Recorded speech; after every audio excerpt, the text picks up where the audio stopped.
देश के प्रधानमंत्री नरेंद्र मोदी उन्होंने एक नारा दिया था, घर घर शौचालय। और इस नारे के तहत में जो खुले में शौच जाया करते थे उनको मुक्ति मिली। सभी राज्यों ने इस मुहिम को जोर शोर से चलाया और करोड़ों रुपए उन लोगों को दिए, घर घर शौचालय के लिए अनुदान दिया गया। लेकिन आज भी इस तरह मानो लगता है महानगर पालिका की गलतियों से कि मोदी जी ने जो मुहिम चलाई थी उस पर कहीं ना कहीं मीरा भाईंदर महानगर पालिका धब्बा लगाती नजर आ रही है। नमस्कार दर्शकों और साथियों, मैं हूं शशि शर्मा, आप देख रहे हैं दबंग खबरें। दर्शकों, आज हम जय अम्बे में मौजूद हैं और मेरे पीछे देख रहे हैं शौचालय है। इस शौचालय में यहाँ के रहवासी बदतर जीवन जीने को मजबूर है, क्योंकि शौचालय के जो दरवाजे हैं वो टूटे हुए हैं और उन शौचालय के दरवाजों में गोनी होती है, बारदान होता है, उसका पर्दा लगाकर अंदर शौच करने बैठते हैं। कितने शर्म की बात है।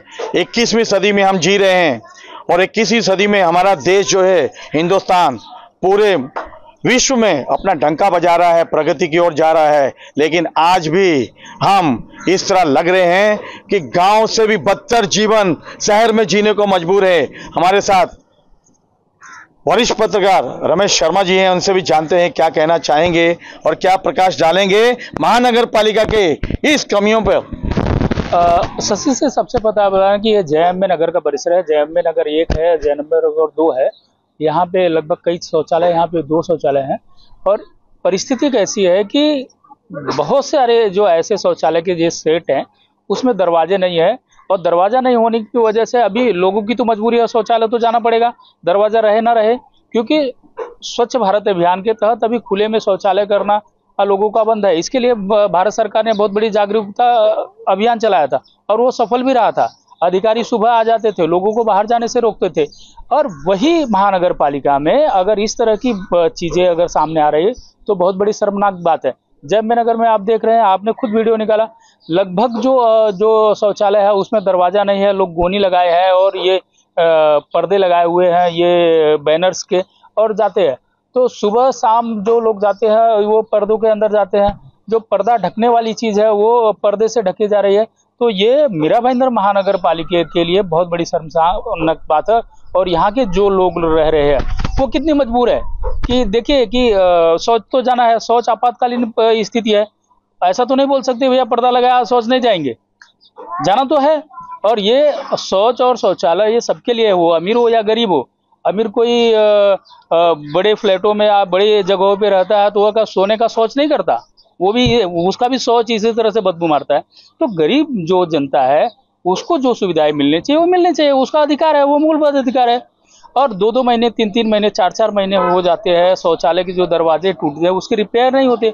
और ये सिर्फ मैं जय अम्बे नगर की बात नहीं कर रहा हूँ, आप सर्वे कर लीजिए मीरा भाईंदर महानगर पालिका के जितने भी शौचालय, या तो साफ सफाई की समस्या है, साफ सफाई अच्छे से नहीं होती है, या तो फिर उसमें दरवाजे टूटे हैं, बार बार तकरार करने के बाद भी कोई अधिकारी वह आता नहीं और कोई देखता नहीं। रमेश जी, तो ये कितना शर्मनाक बात है। मीरा भाईंदर महानगर पालिका स्वच्छता अभियान में कई अवार्ड जीते हैं और प्रथम अंक पाने के लिए जी तोड़ मेहनत की, काफी खर्च भी किया। लेकिन उसी महानगर पालिका में इस तरह की स्थिति है, तो क्या कहेंगे इस महानगर पालिका की कार्यप्रणाली पर? तो ये तो एक कहावत है ना, दीपक तले अंधेरा।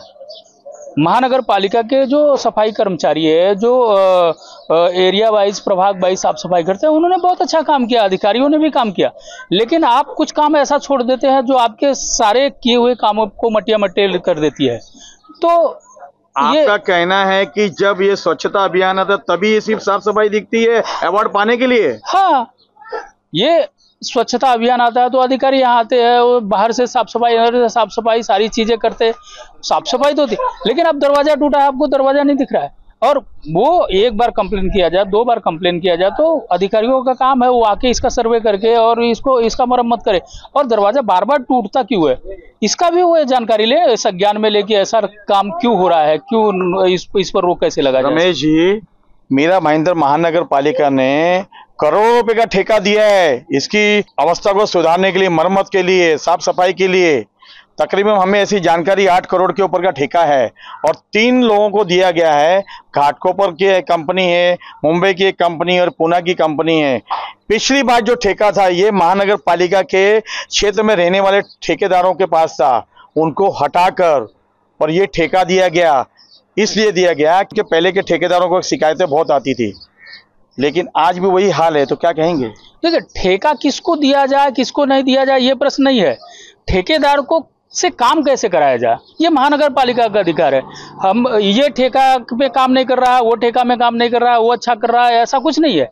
ठेकेदार को देते समय अटी शर्ती होती है, उसके रूल्स होते हैं, उसके रेगुलेशंस होते हैं, उसके नियम होते हैं, वो नियम को फॉलो करता है तो उसको ठेका मिलता है। रोक रहा, पिछले बार जो ठेका रद्द किया गया ये इसलिए रद्द किया गया कि उसमें त्रुटियां थी, इस तरह की शिकायतें आती थी, लेकिन नए जो ठेकेदार को दिया गया है वो भी इसी तरह का काम कर रहा है। तो क्या कहेंगे? तो वही तो मैं आपको बता रहा हूँ कि पुराने लोग काम नहीं करते थे, नए लोग काम करेंगे।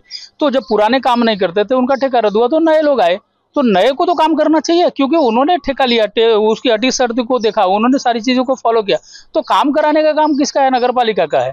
तो नगर पालिका इसके लिए जिम्मेदार है, फेलियर है कि वो काम करा नहीं पा रही है। और आपको एक बता दूं कि जब यहाँ पे IAS अधिकारी करके एक आयुक्त आए तो लोगों को बड़ी उम्मीद थी कि एक IAS अधिकारी आए, यहाँ का चेहरा मोहरा बदलेगा और बहुत अच्छा काम होगा। लेकिन IAS होना और नहीं होना, अधिकारी तो अधिकारी होता है ना। अधिकारी चाहे तो एक वार्ड ऑफिसर भी बहुत अच्छे से काम करवा सकता है। तो काम करने की एक तौर तरीके होते हैं और जमीन से जुड़े हुए लोगों को जो समस्याएं हैं उसकी अच्छी जानकारी होनी चाहिए और एक अंदर जो भावनाएं होती हैं वो अच्छी भावनाओं के साथ ऐसी चीजों का कहना है कि यहाँ के जो IAS अधिकारी हैं काटकर जी, उनकी नाकामियां झलक रही है काम के विषय में? नहीं, मैं ऐसा कोई सवाल नहीं उठा रहा हूँ। वो कोई पर्टिकुलर नाम लेके मैं किसी का कोई आरोप नहीं लगा रहा हूँ, लेकिन जो भी अधिकारी हो, जो गार्जियन हो, आप बोलते हैं हमारे घर का गार्जियन है इसलिए हमारा परिवार अच्छा नहीं चल रहा है, वो गार्जियन से नहीं। उनको जो गार्जियन होते हैं उनको सभी चीजों पे अंकुश होना चाहिए और खुद इन चीजों का संज्ञान लेना चाहिए और अपने अधिकारियों को काम पे लगाना चाहिए। देखिए किस तरह से रमेश जी ने प्रकाश डाला है। पैसे से पत्रकार हैं, वरिष्ठ पत्रकार हैं, चौथे स्तंभ हैं, इन्हें सारी जानकारी है और बुलंद आवाज में इन्होंने वो सारी जानकारी दी है, त्रुटियां भी बताई है।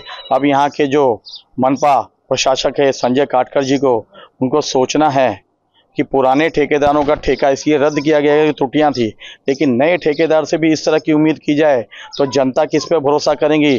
जनता के जो टैक्स के पैसे हैं उसे आप व्यर्थ में खर्च कर रहे हो, आपको संज्ञान लेना चाहिए। मानो इस तरह से जब से महानगर पालिका में प्रशासक की नियुक्ति हुई है तो महानगर पालिका के जितने भी क्षेत्र हैं मीरा भाईंदर के, वो सारे के सारे लावारिस हो चुके हैं। महानगर पालिका के जो वास्तु हैं वो सारी की सारी लावारिस दिखाई दे रही हैं, क्योंकि न सही ढंग से काम हो रहा है, न शिकायतें सुनी जाती है, क्योंकि प्रशासक का राज है। अब संजय काटकर को देखना है कि गरीबों के साथ किस तरह न्याय करते हैं, क्योंकि 21वीं सदी में हम प्रगति के मार्ग में तो चल रहे हैं, लेकिन आज भी मर मर के जीने को मजबूर हैं। कैमरामैन प्रभात मिर के साथ शशि शर्मा।